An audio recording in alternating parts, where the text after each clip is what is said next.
When these playoffs started, though, we here in South Florida especially are like, oh no, is there going to be a playoff Jimmy? Is there going to be Steph Curry? Is there going to be Draymond Green? Is there going to be Steve Kerr? Is that group right there going to make one last push to get a finals win? We were a little bit worried about that. Udonis Haslem, Heat lifer, got his number retired in the Raptors, still with the team organizationally. He is also with ESPN. When the playoffs started and everybody thought maybe, just maybe this Warriors team has one more run in them, he made a comment about his former teammate, Jimmy Butler, which is a pretty nice thing. I had this conversation with Dwyane Wade last night. I told him to his face, you are talented as hell. LeBron has been talented as hell, but Jimmy's way smarter than y'all. He is very smart. He is an extremely smart basketball player. I mean, to the point where I used to go home after practice and just think about ways to stop him because of the way he scored on me that night. Interesting right there. Udonis Haslem saying that Jimmy Butler's smarter IQ basketball-wise than Dwyane Wade and LeBron James.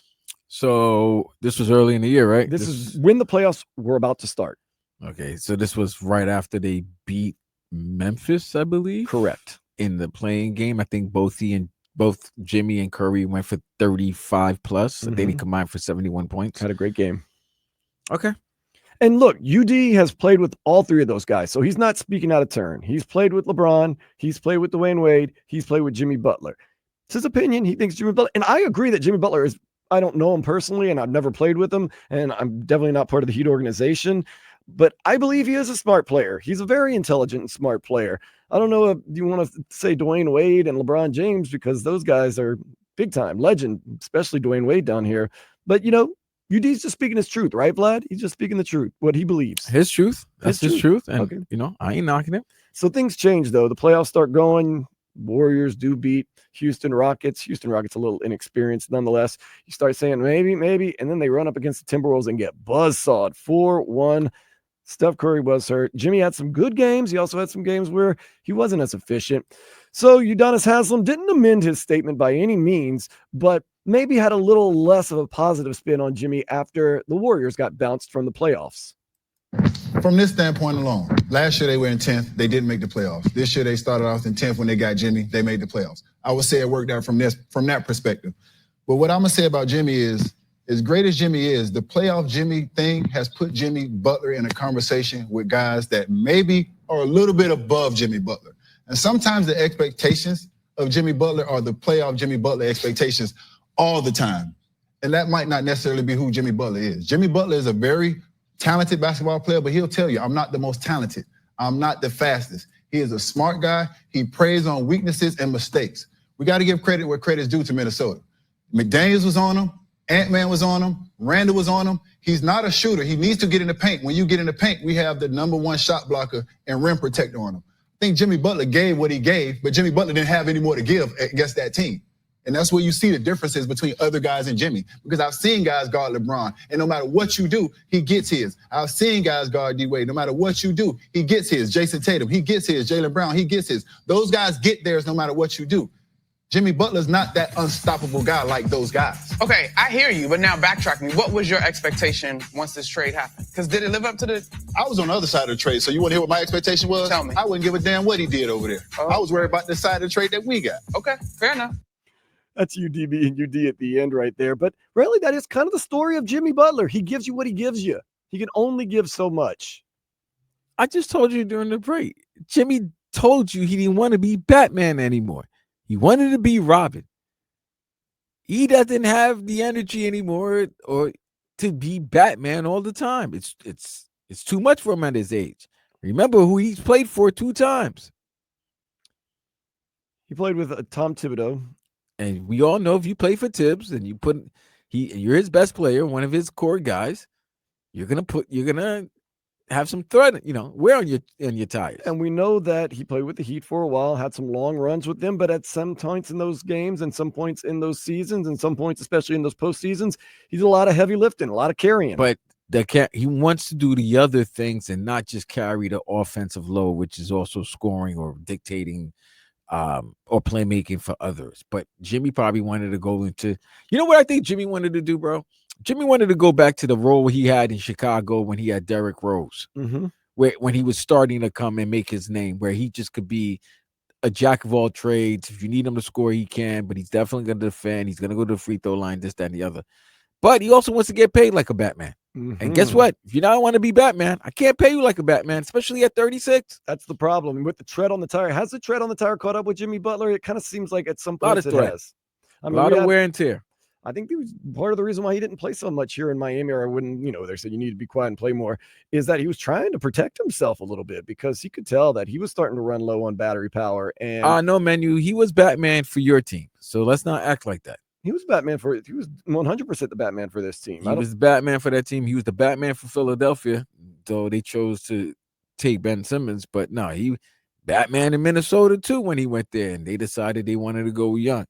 Listen, this is why I'm going to repeatedly say you knew this was going to happen when you decided to tell him you weren't going to trade, you weren't going to give him the contract. So something should have been done early. He wasn't, he was going to be a malcontent. And it led to what I feel. And he, say he wants to be accountable. He's been accountable somewhat to it. That's why I felt the whole Jimmy Pat situation was a detriment to the season. Mm-hmm. So, but in the end, everybody, you know what I know? And another thing is, through time, everybody's going to win. Nobody's at fault. Jimmy got his money. Jimmy got his joy. Pat got rid of a malcontent. Pat now has options and assets to use in order to get someone who wants to be here and wants to play in Heat culture. Yeah, you look at the whole situation, it's interesting. I've always said there's no real winners and losers for the simple fact Jimmy was giving you zero. He was not even playing. He was being suspended. He was having problems. So you have zero production. You trade him, you get something, whether it be Davion Mitchell, whether it be Andrew Wiggins, whether it be Kyle Anderson, you get some type of production. Jimmy goes from doing zero to whatever he's doing with the Golden State Warriors, being the Robin to Steph Curry's Batman. Nonetheless, it's not a win or lose situation. But the other thing is this. If Pat Riley, you want to play the other side, Pat Riley pays Jimmy Butler the extension that he wants, how much better are the Miami Heat this year? Maybe a 6 seed, and you're hoping that you can put it together another playoff Jimmy run? Yeah, but then how long are you going to be relying on this playoff Jimmy run? Exactly. Bro? I think that's when Pat Riley finally said, you know what, enough's enough. Like, what are we going to do here? We're hinging everything on you being healthy and you being able to have enough energy to pull us through not just the regular season, but through a long postseason as you continue to get older and then you continue to get paid more and more and more and more and more. It's over, man. It's over. Everybody's moved on. Everybody got their ways. UD said smart player, man. Smartest player. Smarter than LeBron, smarter than Dwyane Wade.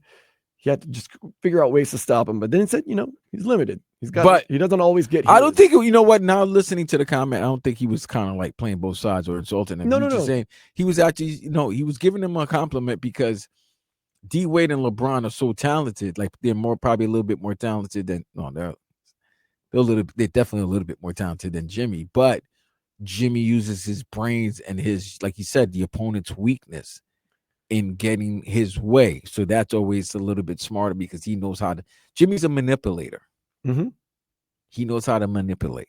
And everybody has their skill set. His skill set might not be as athletic as Dwyane Wade or LeBron James, but he has mind power and he has smarts and he plays to that. And he just caught and even Udonis Haslem, I thought, said something that was really cool. He caught a bad matchup. He likes to create. He likes to get to the line. He likes to get inside the paint. But the only problem is you got Anthony Edwards, who's a great defender. But if you get past him, then you've got Rudy Gobert, who's one of the best defensive players. And they got, what's his name? They only got McDaniels, a small forward. You got Nas Reed is also. You have Nas Reed. You got was it Alexander Walker? Mm-hmm. Like they have a lot of size. Yeah, they got a lot of length and athletic guys that were able to